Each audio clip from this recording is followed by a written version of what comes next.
Nous sommes ici dans le domaine du Grand Azier à Sainte-Suzanne. Cela me fait penser à une histoire, je vais vous la raconter. Nous sommes en novembre 1695.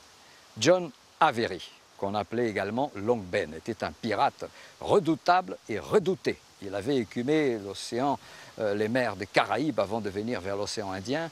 Il avait pillé des bateaux qui se dirigeaient vers la Mecque. Et le 27 novembre 1695, il arrive ici, sur le littoral de Sainte-Suzanne, et il débarque là sur la grève 70 pirates repentis. Alors, vous imaginez un peu le maire de la ville à l'époque, qui s'appelait M. Jean Bidon, le problème auquel il était confronté. La population, je ne parle pas de la ville, mais la population de l'île venait d'être augmentée, un endébarquement de 20%. Où loger tous ces gens?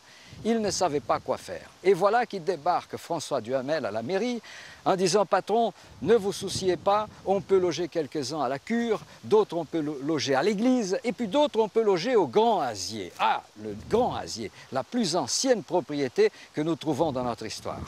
Dès le lendemain, certains sont venus là. Les Grands Aziers occupaient un point stratégique entre Sainte-Suzanne et le Fort Saint-Denis. Les gens qui venaient du nord passaient par ici, ramenant les nouvelles. Les gens qui venaient de Sainte-Suzanne passaient par ici, ramenant les nouvelles également.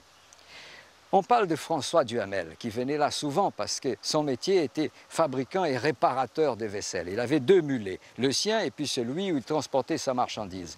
Quand il empruntait cette allée, on entendait de loin le bruit des casseroles que se tapaient. Il s'est posté sous un grand arbre pour aiguiser les instruments, les outils, les couteaux, les haches.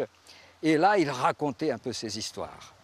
Aujourd'hui, je vous raconte un petit peu cette genèse historique de ce qui est convenu d'appeler la plus ancienne propriété de notre histoire. Plus de 3 siècles d'histoire. Le Grand Azier mérite d'être connu. Il est visitable et je vous invite à y venir.